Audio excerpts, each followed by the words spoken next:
Be Built by Broser. This is Eric Merlin Broser here at Gold's Gym, and today we're going to demonstrate an exercise for the brachialis. A lot of people talk about putting a peak on the biceps. You can't really change the genetic shape of a muscle. You can't really make the biceps higher, but you can actually push it up higher by working on the brachialis muscle, which lies underneath the biceps. One of the best ways to do that is with hammer type curls, but you don't always have to just use dumbbells and do the general types of curls. So we're going to show you today an incline rope hammer curl. I'm going to have Dave demonstrate and talk about the movement while we do it. Awesome for peaking the biceps or pushing them up a little higher and making them look like they're higher.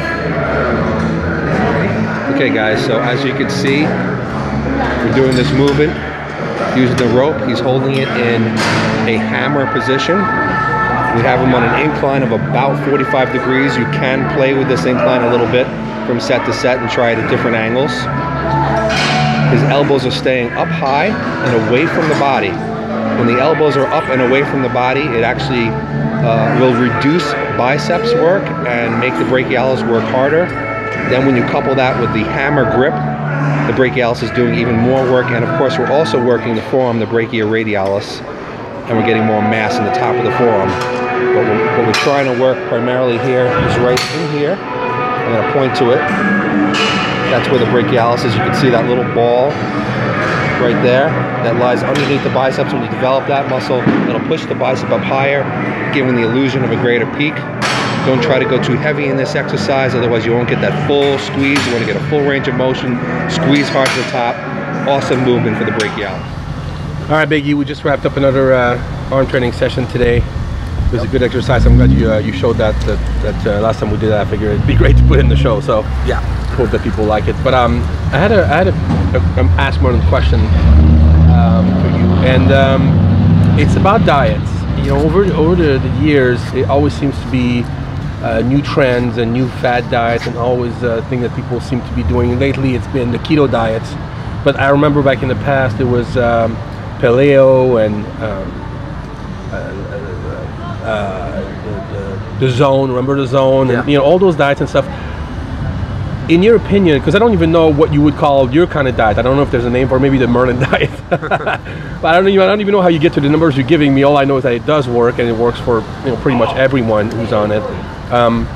If you had to choose a diet or something closer to what you're doing, which one would it be? And what do you think about these other diets, such as the keto diet, and especially for bodybuilders? I think we covered it a little bit in the show on PBW before, but you know, which one would you say is the best one in your opinion?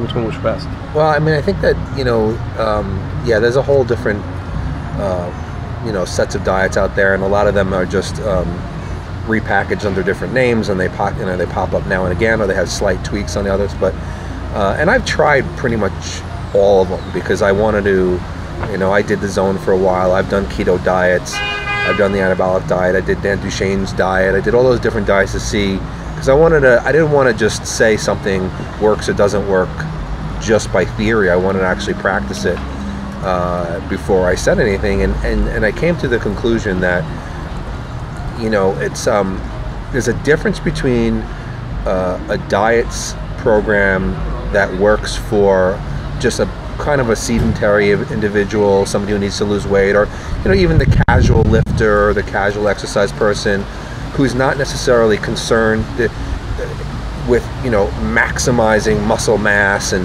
you know, minimizing body fat. Usually it's, you know, people who just, you know, they want to stay in shape, they want to lose some body fat, they just want to look good. So diets sometimes like the zone diet, which is a, you know, decently balanced plan. I like that one. I actually have done that one in the past, and it actually worked okay. It's very well balanced, I thought. It's balanced. I mean, you know, so there's really nothing, you know, wrong with it. I mean, it works for some people, and it gives them, you know, the nutrients are, you know, protein, carbs, and fats well balanced out, so that, you know, you get, you know, decent amounts of each. Not too little of one thing or another. You get a decent amount of variety in your diet, so it's not a bad diet. The keto diet, you know, is another, you know, big diet plan, which is really more based around body fat loss. It's not really, although, you know, some people think it's great for a lifestyle because it's a simple diet plan where you're basically eating mostly, you know, fats and proteins, and really getting rid of the carbohydrates. I think a lot of people like that diet because they think it's going to be great because they get to eat some of their favorite high-fat foods, you know, like, you know, red meat and eggs and cheese and things like that. But most people, even who try keto diets, they don't, after a while they get sick of it, and they really, they start to crave and want carbohydrates. Now, some of these diets, if somebody says to me, hey, I've been on the keto diet for the last 5 years and it's been great for me, I'm not going to say it's anything different. Obviously, if it works, then it works. Let me ask you a question though. Do you think it's realistic for someone to start a keto diet and just completely cut their carbs for the rest of your life? Do you think that's possible? Well, it is possible, because really there's no such thing as an essential carbohydrate. There are essential fats and there are essential proteins, so we need fats and proteins to really live healthy.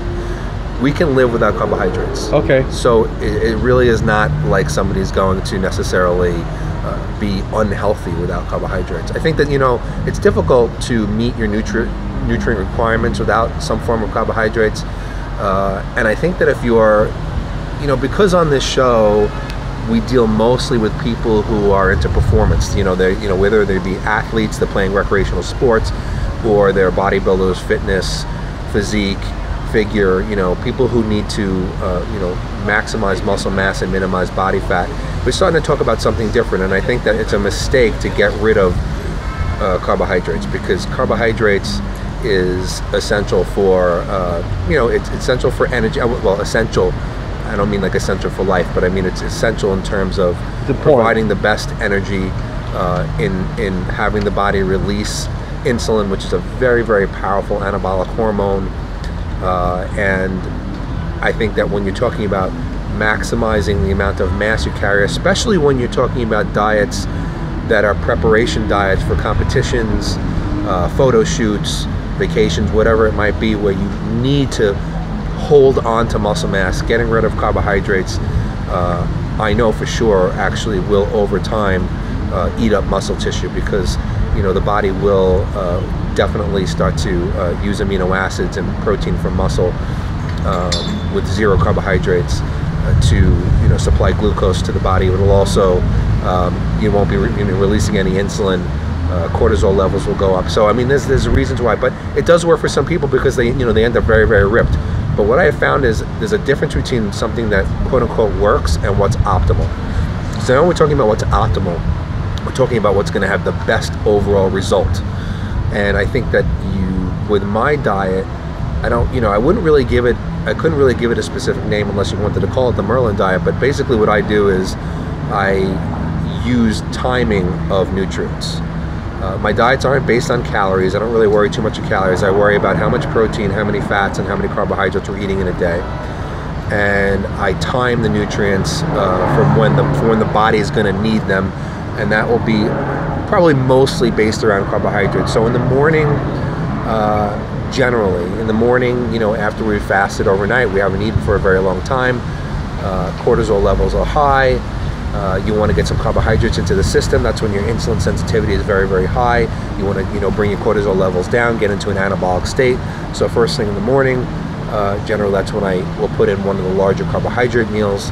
And again, also right after training is when you're metabolically set up, high insulin sensitivity levels.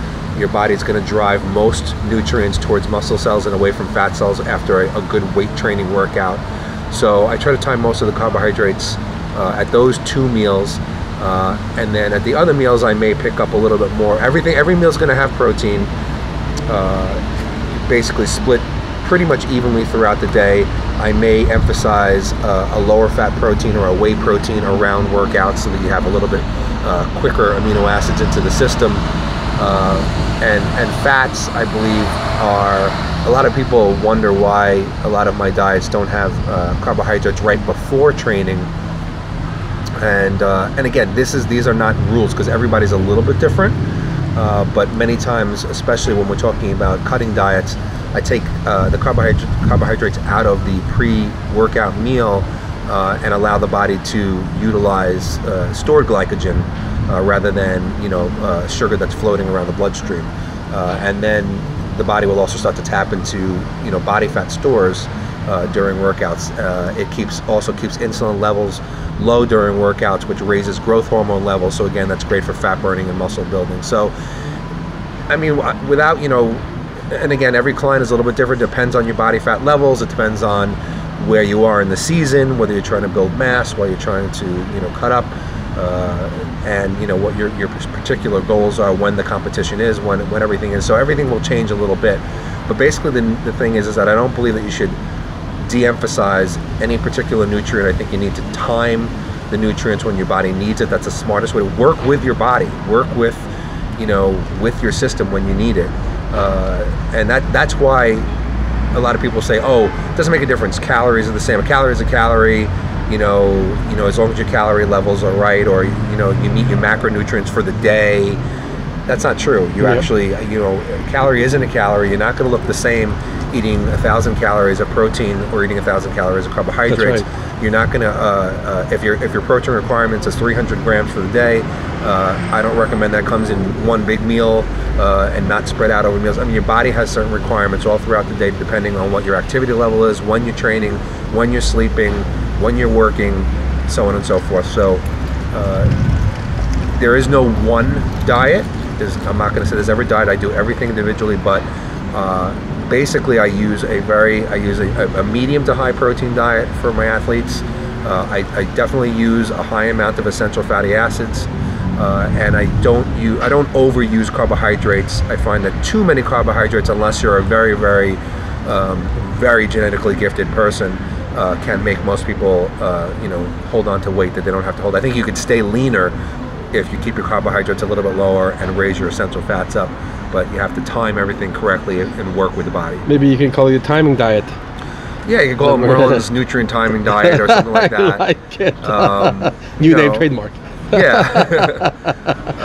But again, I mean, I think that, you know, we're not looking at, you know, a lot of people will claim, like I said, this diet worked for me. I got ripped for a competition. I say, yeah, you got ripped, but you know, you were ripped and everything, but did you hold on to as much muscle as you could have? So there's a difference between what supposedly works and what's optimal, and I'm trying to make sure that I optimize results the day of a competition, the day of a photo shoot, or when building muscle throughout the progress season.